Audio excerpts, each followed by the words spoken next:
Hey VC, what's up? It's me, yours truly. I am back to post a quick video here. This is going to be a quick kind of update video.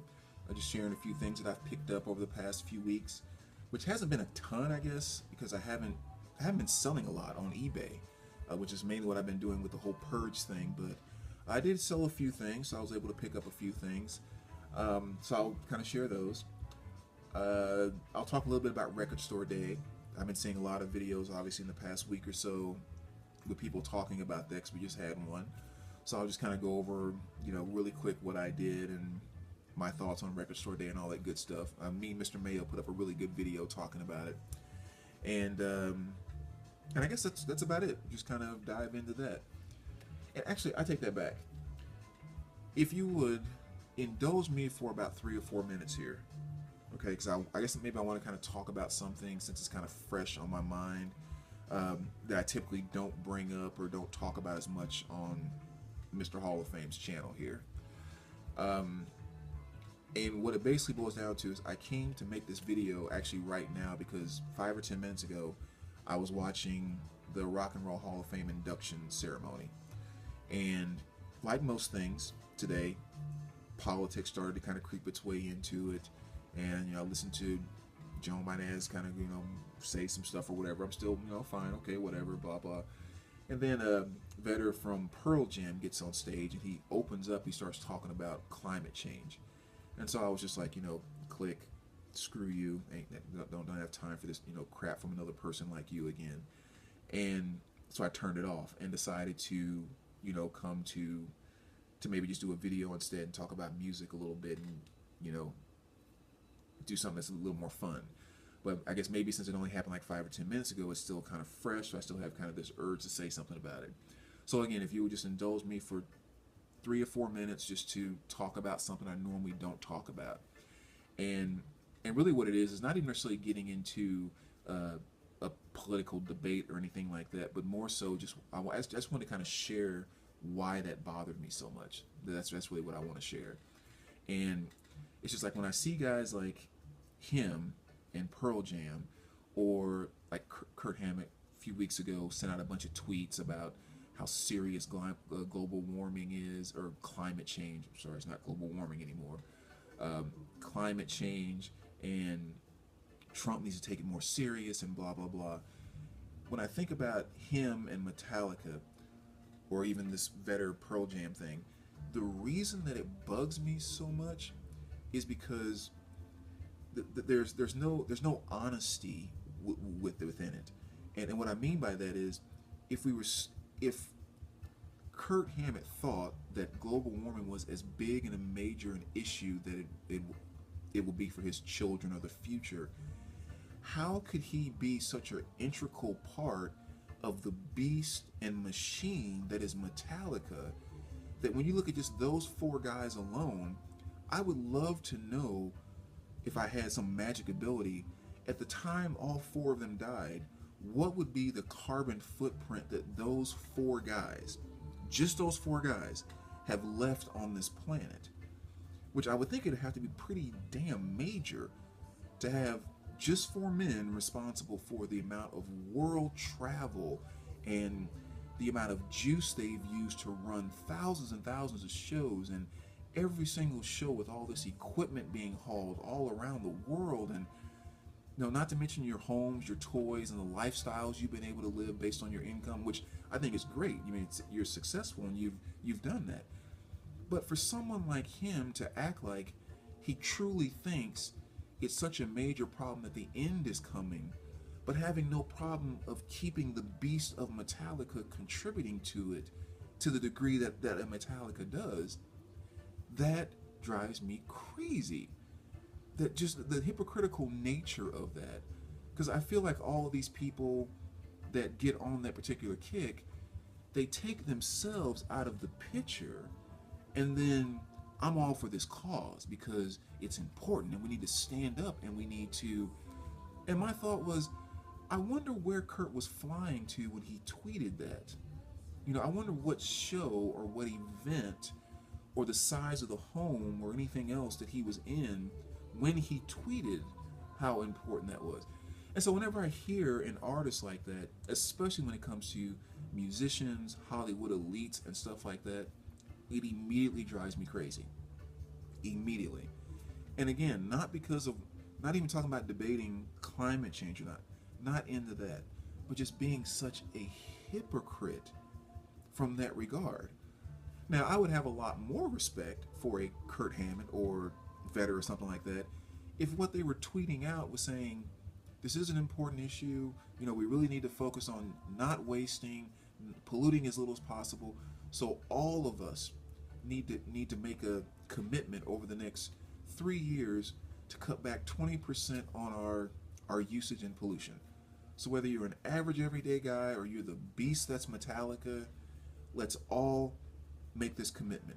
And for you, my fans, the world, everyone I'm speaking to, I'm going to make a commitment that Metallica is going to cut back on 20%. We're going to find a way to do it in living the life that we live. And I hope you come along and do it with us too. Great. Now we're all in this together. Now it's us.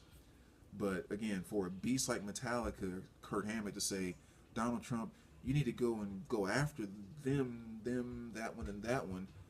But don't you dare come to the music industry or the Hollywood entertainment industry and look at what we do on an annual basis just in terms of energy uses and our carbon footprints and everything. No, we're not really part. Bugs me. So, thank you very much for letting me get that off my chest, because that's what drove me away from watching that Hall of Fame thing to wanting to share music with you. And I would have to say the only thing maybe that bugs me to that same degree would be when I get the same feeling, if you will. So this is the next one, if you ever hear me do it in a video talking about it, is when elite, rich, white people keep telling me and trying to convince me and other minorities that our biggest problem in this country are elite, rich, white people.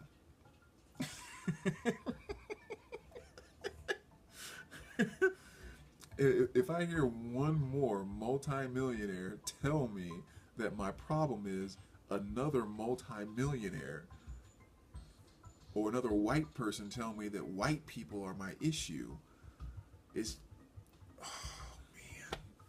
Okay, but again, that's another one that I hear, I just go click, done. So anyway, again, VC, not a normal part of Mr. Hall of Fame's record exchange. So thank you for letting me get that off my chest. And now let me get back to music, record store day, and actually one other fun thing I want to share with you. And I'll go through this kind of quick. First one here, very nice pickup, almost nearly a grail for me, quite frankly, because I have wanted this album for I don't know how many years now. It's a Audio 2. What more can I say? Not the easiest record to find, especially in great condition. Typically, if you do find one that's kind of mint, it'll run anywhere from $30, $35 up to $50, depending. And I was able to find this one actually, which is in perfect condition, plays with no pops, no crackles, covers in great shape. Matter of fact, the only thing was that it had a small cutout right there.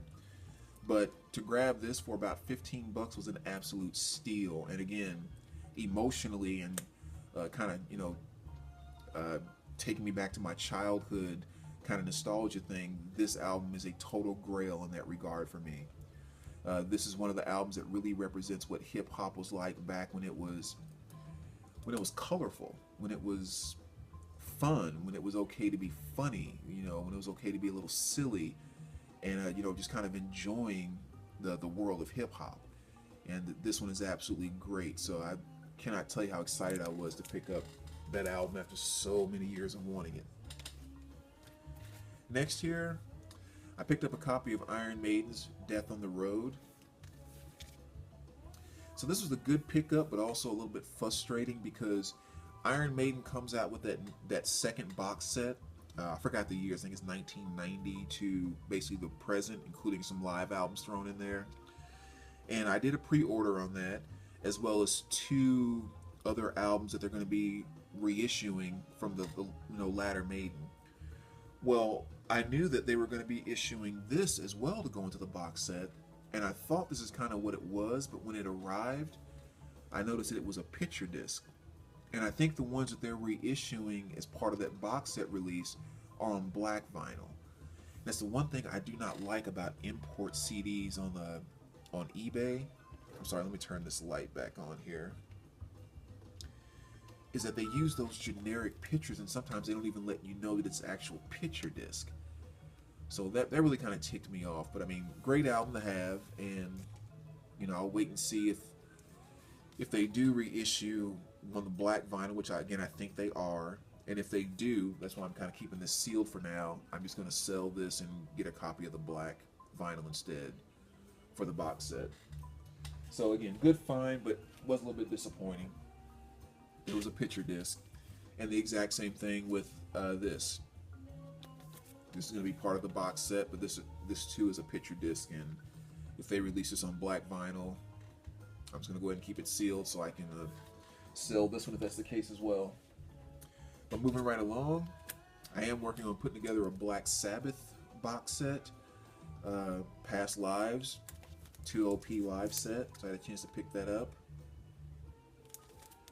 I've only listened to one LP so far. I haven't had a chance to listen to the second LP yet, but I mean, it's Black Sabbath, so pretty self-explanatory. This is another one of those great, some of those 90s and 2000 reissues that they're doing right now, which is really fantastic because, as you guys, I'm sure you know, if there's anything that you want out of that decade, if they haven't reissued it yet, it's probably hard to find, and even if you do find it, it costs you an arm and a leg. So this is a nice reissue of The Breeders, Last Splash. It's really nice to see them press this again.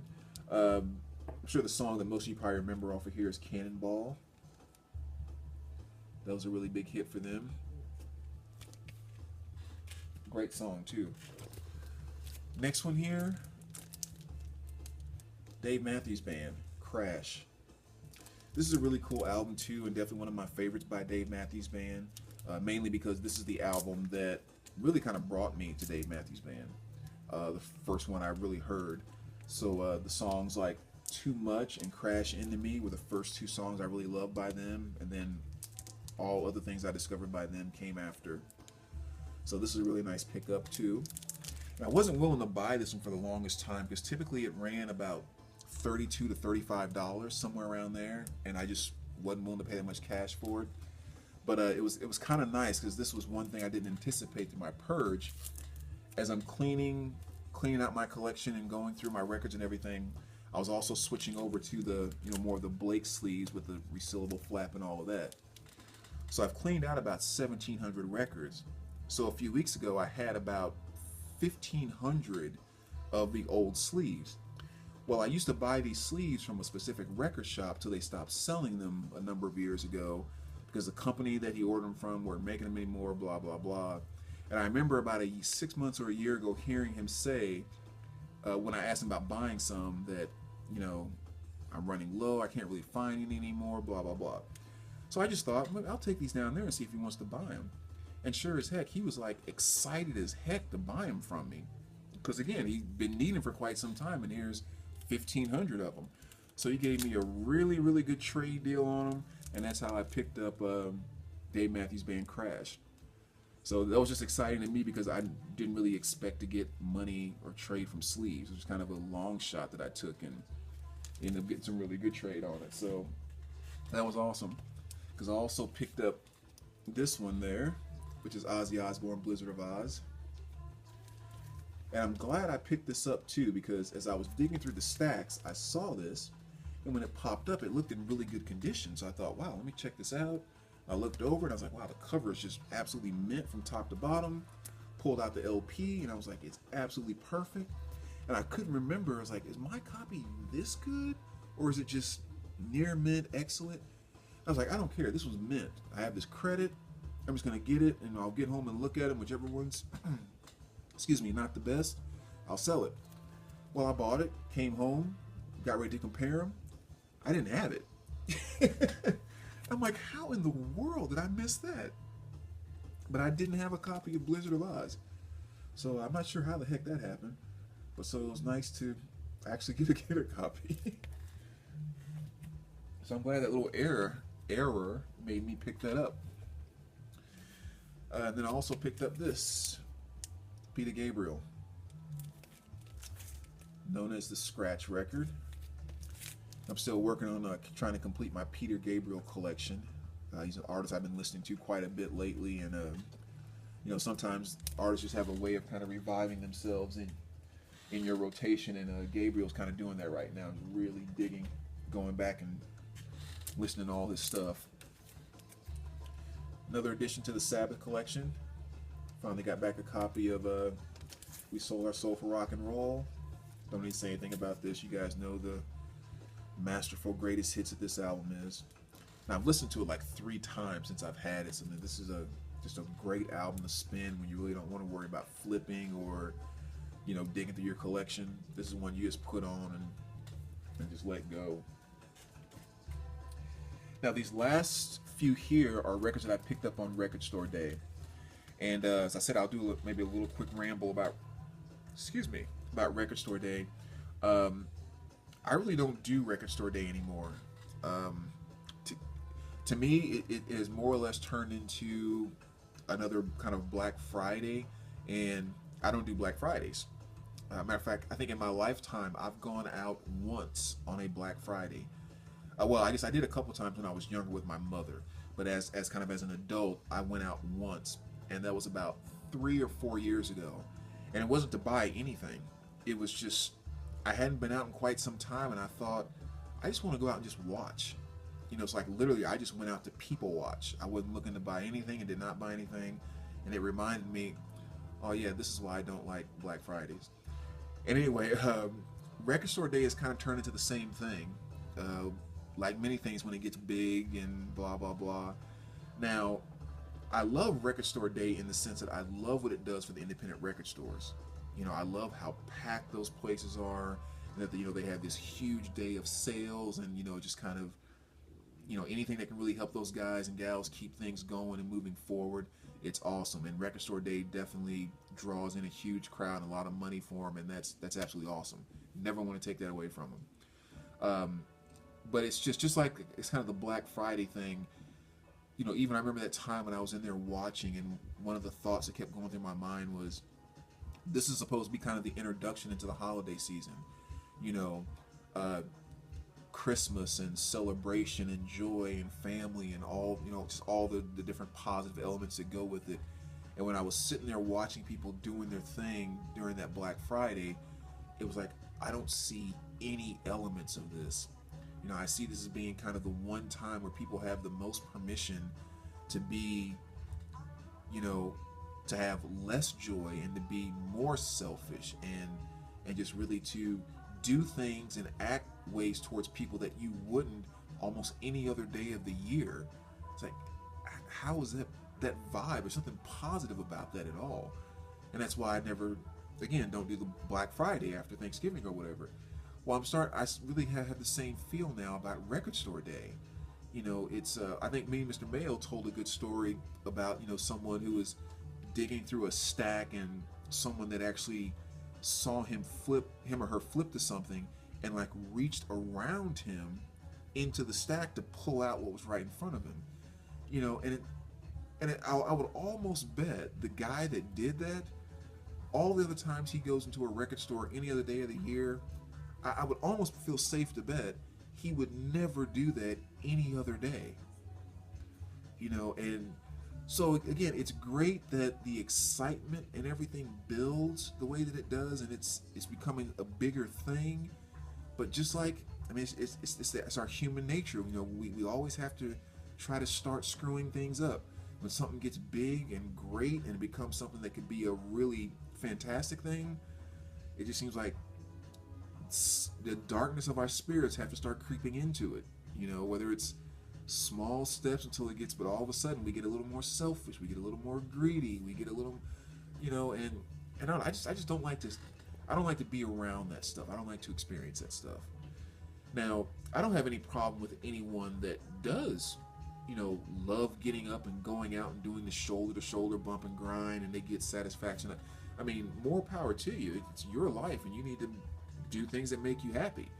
Lord knows, by no means am I saying the way that I view things or what I think is right or wrong should be the basis for other people. I think people that think like that, that's actually part of the problem with the world today as it is people think like that. You should be like me. So no, I don't have any problem with that. But I'm just really kind of sharing. This is why I don't go participate in it, because I don't get a positive vibe from it at all. And if I'm not getting a positive vibe, why am I going to go get involved in it? Now, at the same time, what I do, or have been doing the last few record store days, I'll go in much later in the day, like literally an hour before they close or something like that, because I want to give them some type of business on that day, because I want their numbers to look like, yes, awesome day. This really helps set our year up for, I want to help the record stores out in that regard. So I hit a number of record stores that day, all really late in the day. Everything had been picked through, but here are a few things that I picked up on record store day, and none of them are record store day pieces. I just wanted to buy something from the stores to support them. And of course I want records too, so I'm not going to sound like, total saint with that. But so starting out here,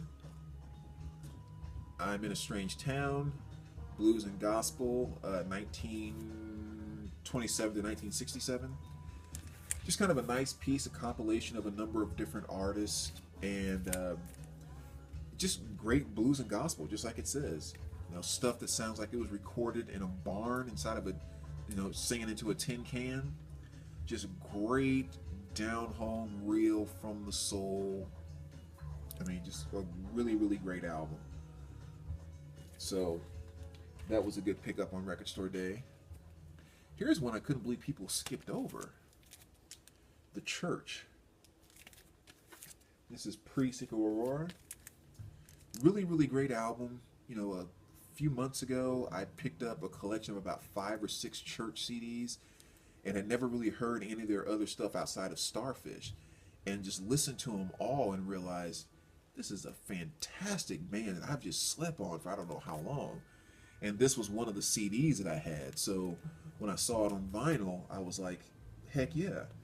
And it was sealed, and normally these run about $33 for the 2 LP set. So I'd seen them before, and again I was like, $30, no, forget about it. It was marked almost 50% off, and it just amazed me that no one had picked it up.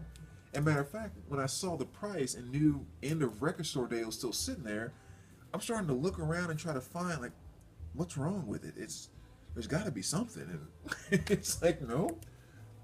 I guess just like me, a lot of people just never paid attention to this era of the church. But it's a fantastic album. Another great single that I picked up that day, Raid by Booyah Tribe.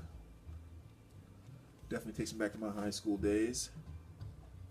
I actually had this full-length album that I think I purged about 2 years ago or something like that. It just wasn't a very good, clean playing copy, so I got rid of it. And Raid was definitely my favorite song off of it, so it was nice to find at least a 12-inch so I can get my hands on a nice mint copy. So that was nice.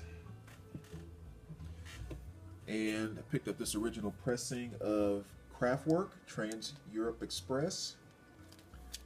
Another really great find. And in really good shape as well. I mean, plays mint. Only thing that I saw in here, there's just a little bit of ring wear right there, but I was like, screw it. That's a pretty nice pressing of a great classic album. And last but not least, I picked up a copy of Yaz. So that's Upstairs at Eric's. The classic song Only You, one of my favorites by them. And it was nice to get another MoFi pressing of that. So those have been the pickups over the last 2 or 3 weeks or something like that. Oh, one other thing I did want to share with you. Actually, I set it over here so I wouldn't forget.